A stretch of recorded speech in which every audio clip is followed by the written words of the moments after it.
Hello guys, welcome to this digital platform the English notebook. जैसे कि आप लोग जानते हैं कि राजस्थान में अभी चल रहा है वैकेंसीज का दौर, प्रतियोगी परीक्षाओं का दौर, जिसमें इंग्लिश हर एग्जाम में सिलेक्शन के लिए सबसे इंपॉर्टेंट रोल प्ले करता है। और being a Hindi medium students, हमारे यहाँ पर इंग्लिश का जो फोबिया है, इंग्लिश में जो स्टूडेंट्स को प्रॉब्लम आती है, तो इसीलिए हम लोग एक प्रैक्टिस सीरीज, एक practice classes, regular practice classes इस यूट्यूब पर हम लोग स्टार्ट करने जा रहे हैं, जिसमें हम उन सभी क्वेश्चंस की प्रैक्टिस करेंगे, कॉम्प्रिहेंसिव प्रैक्टिस करेंगे, डिटेल में प्रैक्टिस करेंगे। और इन क्वेश्चंस की हेल्प से हम डेफिनेटली हमारे टारगेट को, हमारे गोल को हम लोग निश्चित रूप से अचीव करेंगे। तो यहां पर एक फिक्स टाइम पर आपको रेगुलर जो क्लासेस है वो मिलेगी, इनके जो टॉपिक्स है उनका भी डिस्कशन रहेगा, और इन क्वेश्चंस के थ्रू हम इंग्लिश लैंग्वेज के अंदर बहुत कुछ हम लोग कवर करने जा रहे हैं। तो आप लोग अगर इस चैनल पर नए हैं तो सब्सक्राइब कर लेना और बेल आइकन को प्रेस भी कर लेना, सो दैट जैसे ही लेक्चर आए आप लोगों को इंफॉर्मेशन मिल जाए। और सेशन को दूसरे एस्पिरेंट्स के साथ शेयर जरूर कर देना, सो दैट जो बेनिफिट है वो हम सभी स्टूडेंट्स को मिल पाए। चलिए, तो क्वेश्चन आप लोगों के सामने है। देखो, जब भी कोई क्वेश्चन आप लोगों को करवाया जाए तो ध्यान रखिएगा कि वो क्वेश्चन अपने आप में कॉन्सेप्ट भी है। ध्यान रखना, एग्जाम में उस कॉन्सेप्ट से रिलेटेड नए क्वेश्चन दिए जा सकते हैं। तो यहां पर एक सेंटेंस दिया हुआ है, fill in the blank with the correct degree of adjective. इसमें एडजेक्टिव की करेक्ट डिग्री का क्वेश्चन पूछा गया है, और इनमें ज्यादातर क्वेश्चन हम प्रीवियस ईयर के एग्जाम में आए हुए क्वेश्चंस लेंगे। It is dash today than it was yesterday. देखो, कोल्डर, कोल्ड, कोल्डेस्ट और मोस्ट कोल्ड का यूज दिया हुआ है। अगर आप इस सेंटेंस को पूरा पढ़ते हो तो यहां पर आपको देन नजर आ रहा है। ये जो देन शब्द है ये कंपैरिजन के लिए यूज किया जाता है। देन का जो यूज होता है, it is used for comparison. ये कंपैरिजन के लिए सेंटेंस में यूज किया जाता है। तो जो शब्द दिया हुआ है कोल्ड, कोल्ड पॉजिटिव डिग्री का एडजेक्टिव है, इसका कंपैरेटिव डिग्री का एडजेक्टिव रहेगा कोल्डर, और सुपरलेटिव की मैं बात करूं तो शब्द रहेगा कोल्डेस्ट। यानी कंपैरेटिव डिग्री में ईआर एंड सुपरलेटिव डिग्री में ईएसटी का यूज रहता है। तीन ऑप्शन, अगर चार ऑप्शन देखें तो यहां पर ए जो है that is our correct answer, that is our correct answer. इन प्रैक्टिस को करने का बेनिफिट ये होता है कि इसी टाइप के क्वेश्चंस एग्जाम में जब आते हैं तो हम बहुत स्मूथली उसका आंसर कर पाते हैं। नेक्स्ट क्वेश्चन की तरफ आ जाते हैं। Which one of the following option is correct. चार ऑप्शन दिए गए, इनमें से कौन सा करेक्ट है। देखो, करेक्ट पूछा हुआ है या इनकरेक्ट पूछा हुआ है, इसको ध्यान से देख लेना आप। यहां पूछा हुआ है honey is preferable than sugar. सबसे पहले आपको चार ऑप्शन पढ़ना है। Honey is more preferable than sugar, honey is more preferable to sugar, और honey is preferable to sugar. तो यहां पर देखो एक शब्द दिया हुआ है प्रीफर, प्रेफरेबल दिया हुआ है। तो हमें एक चीज पता होनी चाहिए कि प्रेफरेबल का मीनिंग होता है जिस चीज को आप ज्यादा तवज्जो दे रहे हैं, ज्यादा वैल्यू दे रहे हैं। प्रेफरेबल शब्द के साथ एक तो ध्यान रखना, आपको देन का यूज नहीं करना, आपको प्रेपोजिशन टू का यूज करना है। और दूसरा, प्रेफरेबल के साथ आप मोर या मोस्ट जैसे शब्दों का यूज आप नहीं कर सकते, क्योंकि प्रेफरेबल अपने आप में ही कंपैरिजन का सेंस दे रहा है। तो अगर यहां पर हम लोग देखें तो प्रेफरेबल देन ये भी गलत है, प्रेफरेबल देन ये भी गलत है, और प्रेफरेबल टू ये सही है, लेकिन यहां मोर दिया हुआ है इसलिए भी ये रॉन्ग हुआ। और preferable to, D is the correct answer here. यहां पर डी जो है वो सही आंसर होगा। Honey is preferable to sugar. चलिए नेक्स्ट देखते हैं। The house with all its contents dash insured. देखो, मैं बात कहूंगा इस प्लेटफॉर्म पर आपको दूसरी चीजें, बकवास फालतू बातें नहीं मिलेगी। यहां पर नॉलेज, लर्निंग के अलावा दूसरी कोई चीजें नहीं मिलने वाली। तो आप लोग अगर एंटरटेनमेंट के लिए इस प्लेटफॉर्म पर हो तो my dear friends, I am very sorry, आपको ये चीज यहां पर मिलने वाली नहीं है। यहां पर सिर्फ और सिर्फ मिलेगा आप लोगों को इंग्लिश के बेहतरीन क्वेश्चंस, इंग्लिश का बेस्ट से बेस्ट कंटेंट, जो हमारे एग्जाम के लिए, हमारे टारगेट को अचीव करने में हमारी हेल्प करे। ठीक है, तो यहां देखो दिया हुआ है the house with all it's contents insured, घर को उसके पूरे सामान के साथ इंश्योर कर दिया गया। देखो यहां पर हुआ ऐसा कि जो ब्लैंक है यहां पर वर्ब है और इस वर्ब से पहले सब्जेक्ट आ रखा है। सब्जेक्ट में ध्यान रखना दो नाउन्स हैं हमारे पास, एक तो हो गया जैसे हाउस और इसके बाद में ये विद ऑल आ गया प्रेपोजिशन और उसके बाद एक नाउन हमारे पास और आ गया, यानी दो यहां पर नाउन सब्जेक्ट का जो है, सब्जेक्ट में दो नाउन आ रखे हैं। अगर ऐसी सिचुएशन बनती है कि ध्यान रखना जब भी दो noun as well as together with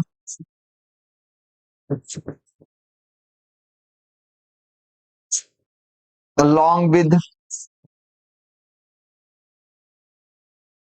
या विद, इस तरीके से अगर हमारे दो सब्जेक्ट जुड़े हुए हो तो इसके बाद ये जो वर्ब आनी चाहिए, इस वर्ब का जो यूज होगा, ये वाली जो वर्ब होगी ये इस फर्स्ट सब्जेक्ट के अकॉर्डिंग सेंटेंस में यूज की जाती है, बिकॉज इनके बाद आने वाला वर्ड ऑब्जेक्ट का रोल प्ले करता है। यहां पर फर्स्ट सब्जेक्ट है हाउस, तो वर्ब जो है वो हाउस के अकॉर्डिंग यूज की जाएगी।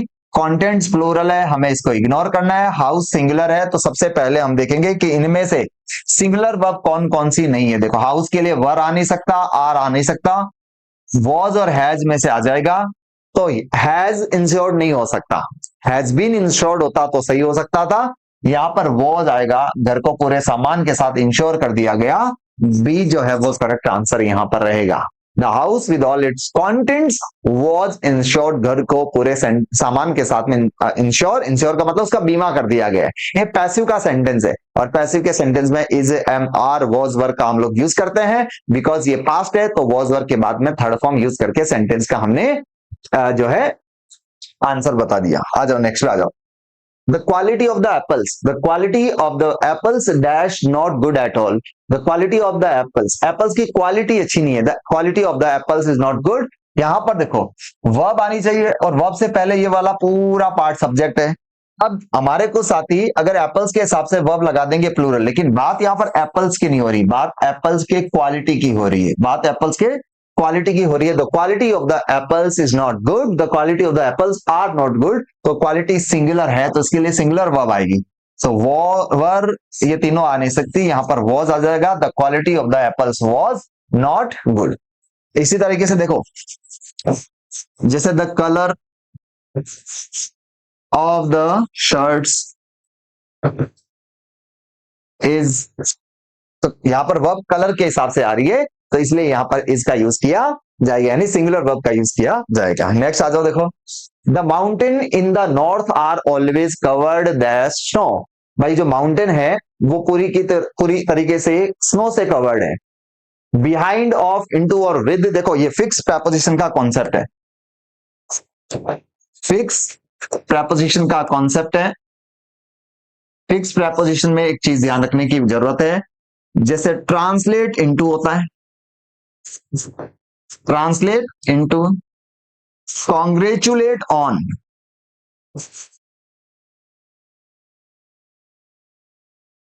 Congratulate on, translate into, congratulate on, invite to. इसी तरीके से जो कवर दिया हुआ है, कवर के साथ प्रेपोजिशन विद आता है, कवर विद होता है, करेक्ट आंसर हो गया ये। The mountain in the north are always covered with snow, तो यहां पर करेक्ट आंसर हो गया हमारा डी। ये नोट कर लेना इनको अपने, सो दैट काम में आ सकते हैं। Choose the correct preposition, he is entirely absorbed dash is studies. Absorbed का मीनिंग होता है कोई व्यक्ति किसी में इन्वॉल्व है, तल्लीन है, एकदम डेडिकेटेड होकर, he is studying very hard, वो कड़ी मेहनत से वो पढ़ाई कर रहा है। तो यहां पर सिंपल सी बात देखो कि अब्सॉर्ब्ड जो वर्ड है, अब्सॉर्ब्ड के साथ प्रपोजिशन इन आता है, अब्सॉर्ब्ड इन होता है, तो ऑफ इन, ये लो, ये आंसर हो गया अभी। He is entirely absorbed in his studies. Absorbed in his studies. वो पूरी तरीके से पढ़ाई में तल्लीन है। तो ये जो फिक्स प्रेपोजिशन के जो कॉन्सेप्ट आते हैं, जो सेंटेंस स्ट्रक्चर्स आते हैं, इनको जब भी आपको कोई नया प्रेपोजिशन मिले आप नोट्स में ऐड कर लिया करो, सो दैट ऐसे ही ये प्रिपेयर होंगे। ऐसा नहीं है कि आप कलेक्शन तैयार कर लो, रट्टा लगा लो, एग्जाम जब वो तो हमें पढ़ना ही है, इसके साथ साथ नए प्रेपोजिशन भी जैसे ही आपको मिलते हैं तुरंत दोस्तों कहीं ना कहीं नोट कर लो। आ जाओ नेक्स्ट क्वेश्चन की तरफ। Choose the correct preposition, choose the correct preposition dash helping the poor we help students also. तो यहां पर चार ऑप्शन अगर देखें तो देखो, टू, बिसाइड और बिसाइड्स और इन। आपको देखो टू का मीनिंग और इनका मीनिंग तो पता है। बिसाइड का मीनिंग होता है कोई चीज किसी के साइड में हो, यानी बगल में या पास में, ठीक है, पास में। और बिसाइड्स की मैं बात करूं, बिसाइड्स का मीनिंग होता है इन एडिशन टू। बिसाइड्स का मीनिंग होता है इन एडिशन टू, ठीक है। तो यहां पर देखो कहना क्या चाह रहा है कि डैश हेल्पिंग द पुअर, उसकी मदद की, वी हेल्प स्टूडेंट्स ऑल्सो, मतलब हम गरीबों की हेल्प करने के साथ साथ स्टूडेंट्स की भी हेल्प करते हैं। बिसाइड्स आएगा यहां पर आंसर, गरीबों की हेल्प करने के साथ साथ वी हेल्प स्टूडेंट्स ऑल्सो, हम स्टूडेंट्स की भी हेल्प करते हैं। तो ये हमारा करेक्ट आंसर होगा 3। Besides helping the poor we help students also. फिर आ जाओ, I prefer milk dash tea for breakfast. Rajasthan level के एग्जाम्स में फ्रिक्वेंटली पूछा जाता है, बार बार ये सेंटेंस पूछा जाता है। देखो बच्चे जनरली यहां पर देन लगा देते हैं, लेकिन मैं बता दूं आपको कि प्रीफर जो होता है, प्रीफर का, प्रीफर के साथ में टू आता है, प्रीफर टू। प्रीफर का मतलब किसी चीज को ज्यादा वैल्यू देना, प्रीफर टू लेता है अपने साथ। हाँ, प्रीफर के साथ अगर रादर आ जाए, प्रीफर रादर, तब देन आ जाता है। अगर मैं कहूं I prefer milk to tea या I prefer milk rather than tea, अगर रादर शब्द आएगा तब तो आएगा देन, और यहां पर प्रीफर के साथ में आ जाएगा टू। तो यहां पर करेक्ट आंसर हो गया ये, I prefer milk to tea, I prefer milk to tea. Student should be asked to write only dash ink. देखो नया कॉन्सेप्ट सीखेंगे, यहां पर राइट इंक दे रखा है, तो आपको ध्यान रखना है राइट विद अ पेन होता है, अ पेन तो राइट विद अ पेन। लेकिन जैसे आप इस आर्टिकल को हटा दो तो राइट इन पेन हो जाता है, राइट विद अ पेन और राइट इन पेन। और जब इंक की बात करते हो तो राइट इन इंक होता है, write in ink, write with a pen, write with a pen, write in pen and write in ink. तो इंक किस के लिए हम प्रपोजिशन इन लगाते हैं, student should be asked, student should be asked to write only in ink. Students को यह कहा जाए कि सिर्फ आपको इंक से ही लिखना है। तो यहां पर सॉरी, इन जो है वो हमारा करेक्ट आंसर हो जाएगा। चलिए नेक्स्ट बढ़ते हैं। Don't play with the knife, भाई चाकू के साथ मत खेलो, इट डैश हर्ट, ये तुम्हें नुकसान पहुंचा सकता है। लाइक्लीहुड की बात कही गई है, लाइक्लीहुड का मीनिंग होता है पॉसिबिलिटी। चार ऑप्शन दिए गए हैं, मॉडल के ऑप्शन है शुड, नीड, माइट और हैव टू। इसमें अगर मैं बात करूं, हैव टू का यूज कब करते हैं, जब ऑब्लिगेशन हो, किसी काम को करना हमारी मजबूरी है। माइट का यूज कब करते हैं, जब बात पॉसिबिलिटी की हो। नीड का यूज होता है जब किसी चीज की रिक्वायरमेंट हो, और शुड का यूज करता है जनरली एडवाइस के लिए। तो यहां पर करेक्ट आंसर हो जाएगा might. Don't play with knife you might hurt, तुम्हें चोट पहुंच सकते, you might hurt, don't play with knife you might hurt, तुम्हें नुकसान हो सकता है। तो यहां पर देखो चार ऑप्शन से आपको, और ये इनके भी मीनिंग्स पता चल गए, और माइट का मीनिंग लाइक्लीहुड के लिए आता है। The orator and the statesman, orator कौन होता है, कुशल वक्ता, एक ऐसा व्यक्ति जो बोलने में बहुत स्किल्ड हो, निपुण हो, दैट इज कॉल्ड ऑरेटर। और उसके बाद आया हुआ स्टेटमेंट, स्टेटमेंट होता है एक तरह से पॉलिटिशियन आप मान सकते हैं, वो आ चुका है।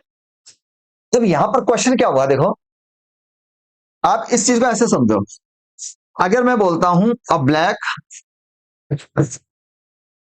एंड व्हाइट शर्ट, और एक मैं बोलता हूं अ black and a white shirt. ये जो दो ऑप्शन आपके सामने दिए गए हैं, जैसे ही मैंने बोला अ ब्लैक एंड व्हाइट शर्ट, तो यहां पर देखो आर्टिकल ए का यूज दे रखा है वन टाइम, यहां पर शर्ट एक ही है, वन शर्ट। लेकिन जैसे ही मैंने बोला अ black and a white shirt, यहां पर आर्टिक शर्ट्स टू हो गए।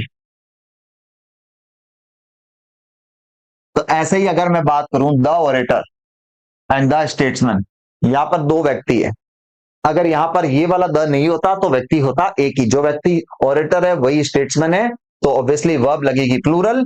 तो यहां पर देखो ये तीनों सिंगुलर है, आपको हैव का यूज करना होगा। ये लो, ये हो जाएगा आपका have. The orator and the statesman have arrived. ठीक है, तो आई थिंक ये क्लियर है। आगे आ जाओ नेक्स्ट पे। Many a student have passed the IIT examination. देखो ऐसे कॉमन एरर के क्वेश्चन भी पूछे जाते हैं, आपको ये फाइंड आउट करना है कि किस पर्टिकुलर पार्ट में एरर है। तो अगर मैं देखूं मैनी अ स्टूडेंट दिया हुआ है, हैव दे रखा है, तो हमें पता होना चाहिए कि मैनी जो जुड़ा हुआ है, मैनी के बाद में आने वाला नाउन प्लूरल होता है, मैनी के बाद आने वाला नाउन प्लूरल होता है, और मैनी के बाद आने वाली वर्ब जो होती है वो भी प्लूरल होती है। मैनी के बाद नाउन और वर्ब दोनों प्लूरल होती है। लेकिन अगर मैं मैनी अ यूज करता हूं, मैनी अ के बाद नाउन सिंगुलर होती है, और मैनी अ के बाद आने वाली वर्ब जो है वो भी सिंगुलर होती है, इस आर्टिकल ए की वजह से। तो यहाँ पर मेनी अ है, देखो स्टूडेंट दिया हुआ है सिंगुलर सही है, लेकिन यहाँ पर हैव भी नहीं आएगा, फिर आएगा हैज, यानी बी पार्ट में हमारा एरर हमें मार्क करना है। बी पार्ट में यहाँ पर हैव की जगह आ जाएगा हैज। ठीक है, change the following sentence into passive voice, change the following sentence into passive voice। why did you not agree to my proposal। देखो पैसिव की बात कर रहे हैं, यहां पर दिया हुआ है why did you not agree to my proposal। देखो एक बात समझना, पैसिव वॉइस का टॉपिक अगर आपने पढ़ा है, ठीक है, अच्छी बात है, नहीं पढ़ा है तो ऑनलाइन कोर्स ज्वाइन कर लो। ठीक है, अपना इस प्लेटफॉर्म पर आपका कमेंट बॉक्स में लिंक भी दे रखी है, अपनी एप्लीकेशन पर कोर्स अवेलेबल है, बहुत नॉमिनल फीस में। ठीक है, बहुत बहुत कम फीस में रखा हुआ है।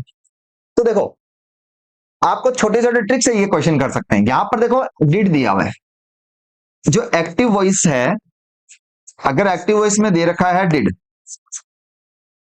तो पैसिव वॉइस जो होगी उसमें इजेमार और वॉजवर यानी वॉजवर आ जाएगा। भाई एक्टिव वॉइस में डिड जो दे रखा है, पैसिव वॉइस में बी की सेकंड फॉर्म आ जाएगी, तो वॉजवर हो, यानी डिड जो है डिड को चेंज कर देते हैं वॉजवर में। चार ऑप्शन देख रहे हैं हम, यहां पर दिया हुआ है देखो, सब में वॉज दिया हुआ, चलो ठीक है, लेकिन अब इसमें से अगर हम देखें तो कौन सा ऑप्शन हो नहीं सकता। Why was my proposal not agree to by you, why my proposal was, देखो इंट्रोगेटिव है तो इंट्रोगेटिव में हेल्पिंग वर्ब सब्जेक्ट से पहले आएगी, ये ऑप्शन हो नहीं सकता। ठीक है, फिर आया हुआ देखो why was my proposal not agreed to, why was my proposal not agreed by you, passive करना है। तो यहां पर एक चीज ध्यान रखना, यहां पर एग्री के साथ में टू दिए रखा है, एक्टिव वॉइस में अगर कोई प्रेपोजिशन है तो पैसिव वॉइस में भी वो प्रेपोजिशन उसके साथ रहेगा, जबकि यहां पर एग्री के साथ में टू नहीं दिया हुआ, तो ये ऑप्शन भी गया कट। अब हमारे पास बचा ए और बचा सी, इनमें क्या डिफरेंस है वो देखो, why was my proposal not agreed to by you, इसमें बाय यू दिया हुआ है, इसमें यहां पर टू दिया हुआ है, आप आंसर कर देंगे ए। ये लो देखो, इसमें हमने बाय प्लस सब्जेक्ट हटा दिया। ठीक है, अगर ऐसी सिचुएशन बन रही है तो प्रायोरिटी हम सब्जेक्ट वाले को देंगे, ध्यान रखना। ठीक है, बाय यू ये अनइंपॉर्टेंट सब्जेक्ट नहीं है, तो ए हमारा करेक्ट आंसर हो गया। फिर आया ब्रेक द आइस मीन्स, ये ईडियम है। ब्रेक द आइस का मीनिंग क्या होता है कि जब जैसे कोई ग्रुप डिस्कशन चल रहा हो, लोग चुप हैं, जो व्यक्ति उस कॉन्वर्सेशन को बातचीत की शुरुआत करता है, या लोग खामोश हैं, और उनमें से जो व्यक्ति बातचीत की शुरुआत करता है उसको ब्रेक द आइस कहते हैं। ब्रेक द आइस का मतलब होता है टू स्टार्ट अ कॉन्वर्सेशन, बातचीत की शुरुआत करना, to start a conversation, break the ice. Turn the table means, turn the table means जैसे सिंपल सी बात है, कोई भी टेबल है, एक तरफ बैठा है जो उस पूरे कॉन्वर्सेशन को लीड कर रहा है, यानी डोमिनेट कर रहा है, दूसरी तरफ वो व्यक्ति जो एक्सेप्ट कर रहा तुरंत, लेकिन सिचुएशन ऐसी बनी कि तुरंत माहौल पूरा चेंज हो गया। यानी जो व्यक्ति सबमिसिव था वो एक्टिव रोल में आ गया, एक्टिव वाला सबमिसिव हो गया, तो सिनारियो पूरा चेंज हो गया। टर्न द टेबल का मतलब टर्न सिचुएशन, परिस्थिति का बदल जाना। To change the situation to one's advantage, ये लो किसी सिचुएशन को अपने हिसाब से बदल लेना। मुझे जैसे एक एक बार हुआ था मेरे साथ, कहीं एग्जाम था मेरा, और एग्जाम में जो मेरा रोल नंबर था, जैसे वो टेबल नंबर 6 थी मेरी। अब मैंने उस हॉल में देखा टेबल नंबर 6 मुझे मिली नहीं, तो एक जगह टेबल नंबर 9 लगी हुई थी, मैंने उस टेबल को घुमा लिया, वो 6 बन गई और उस पर बैठ गया। तो वो सिचुएशन मैंने अपने एडवांटेज के लिए मैंने ले ली, तो ये होता है टर्न द टेबल। फिर आता है to hit below the belt. To hit below the belt, अरे देखो, अगर सामने अगर अटैक कर रहे हैं तो वो तो लड़ाई होती है जो सिद्धांतों की होती है। बिलो द बेल्ट का मतलब कमर के नीचे मारने का मतलब है कि हम देख तो सामने रहे हैं और मार उसके नीचे रहे हैं, इट मींस हम कहीं ना कहीं ये जो फाइट है वो गलत तरीके से कर रहे हैं।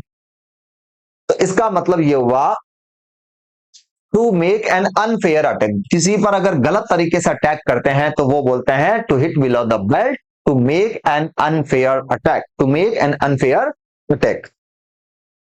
If I will play my best I can win any day against anybody. 4 option दिए गए, इनमें से कौन सा करेक्ट है? तो आपने अगर सारे जो टॉपिक्स हैं डिटेल में पढ़े हैं तो आप लोग इजी वे में बता सकते हो कि if I will play my best, अगर मैं अपना सबसे बेस्ट देता हूं, तो देखो इफ कंडीशन है और कंडीशन में विल नहीं आता, हमें पता है कंडीशनल क्लॉज में विल शैल नहीं आता, तो यहां पर हो गया इफ क्या हो जाएगा, इफ आई विल प्ले, इस पार्ट में एरर है, यहां पर विल नहीं आएगा, if I play my best यही होगा। कंडीशनल और टाइम क्लोज में विल और शैल नहीं आता, जो कंडीशन यानी इफ या अनलेस है, इफ और अनलेस के बाद विल और शैल का यूज नहीं होता है। आंसर हो गया 4। नेक्स्ट है it is written in Gita that God incarnates himself in times of trouble. Incarnate का मतलब अवतार लेना। गीता में कहा गया कि भगवान खुद धरती पर प्रकट होते हैं अगर किसी व्यक्ति, अगर बहुत बड़ी समस्या प्रलय आ रखी है तो। सिंपल सी बात है। अगर पूरा आप सेंटेंस पढ़ोगे, इट इज राइट इन गीता, किस में लिखा हुआ है? गीता। अब ये गीता कौन है? किताब, वो धार्मिक पुस्तक, रिलीजियस बुक से पहले आपको पता है हम आर्टिकल द लगाते हैं, द गीता हो जाएगा। It is written in the Gita that God incarnates, God के पहले ध्यान रखना कोई आर्टिकल नहीं आएगा, तो पार्ट ए में जो है वो हमारा एरर हो जाएगा। फिर आया देखो नेक्स्ट क्वेश्चन कह रहा है both the civilians and army man join the second world war. अभी थोड़ी देर पहले कॉन्सेप्ट हमने पढ़ा था, देखो यहां पर बोथ द सिविलियंस ने और आर्मी मैन ने, दोनों ने ही सेकेंड वर्ल्ड वॉर फाइट किया। अब मुझे एक बात बताओ, यहां पर द का यूज सिविलियन के लिए हुआ है, हमने यहां पर आर्मी मैन के लिए द का यूज नहीं किया। क्या सिविलियन और आर्मी मैन दोनों एक ही है क्या? सिविलियन अलग है, जनता अलग है, आर्मी मैन अलग है, दो अलग अलग कैटेगरी हो गई। तो यहां पर इसके साथ भी हमें आर्टिकल द लगाना पड़ेगा, बी पार्ट में एरर है। तो both the civilians and the army man, क्योंकि अलग अलग है, दोनों एक होते तब हम आर्टिकल वन टाइम लगाते हैं, अभी थोड़ी देर पहले हमने पढ़ा। तो यहां पर तो बाय डिफॉल्ट ये दो अलग अलग है, तो हम करेंगे both the civilian and the army man. और लास्ट है I have seen that film last year. मैंने लास्ट ईयर एक फिल्म देखी but I do not remember इस स्टोरी, लेकिन मुझे इसकी स्टोरी याद नहीं है। तो सिंपल सी बात है, यहां पर लास्ट ईयर आ रखा है, तो लास्ट ईयर पास्ट का स्पेसिफिक टाइम है। लास्ट ईयर क्या है? लास्ट ईयर, लास्ट डे वगैरह ये सब, ये पास्ट स्पेसिफिक टाइम है। ये पास्ट स्पेसिफिक टाइम है, और पास्ट स्पेसिफिक टाइम में V2 यानी पास्ट सिंपल टेंस का यूज किया जाता है। हैव सीन नहीं होगा, यहां पर हो जाएगा saw. I saw that film last year, part 1 में एरर कंसीडर हो जाएगा। तो इन क्वेश्चंस को आप वापस देखिए, रेगुलर ये क्वेश्चन आएंगे, इनमें से कई क्वेश्चंस का रेपिटेशन भी होगा, वोकैबुलरी के स्पेशल क्लासेस लेकर आऊंगा। तो आपके एग्जाम में आने वाले जो इंग्लिश के क्वेश्चंस है वो डेफिनेटली आप लोगों के करेक्ट होंगे, अगर लेक्चर्स को आप लोग तरीके से देखते हैं। जो भी कुछ नया लगे अपने नोट्स में आप ऐड कर लेना। बाकी एक इंफॉर्मेशन और है, जो हमारा प्ले स्टोर जो है, उस प्ले स्टोर पर जाकर आप अपनी एप्लीकेशन द इंग्लिश नोटबुक को भी, द इंग्लिश नोटबुक को भी आप डाउनलोड कर लो। इसके अंदर आप लोगों को मैं फ्री टेस्ट भी प्रोवाइड करवाने वाला हूं, फ्री टेस्ट प्रोवाइड करवाऊंगा जिनका सॉल्यूशन हम लोग यहां पर इसमें करेंगे, जो निश्चित रूप से आप लोगों को खूब हेल्प करने वाला है, खूब सपोर्ट करने वाला है। बाकी सेशन अच्छा लगा हो तो सब्सक्राइब करते हुए जाना और अपने फीडबैक जो है वो जरूर आप हमें देना। चलिए आज के लिए इतना ही। जय हिंद, जय भारत।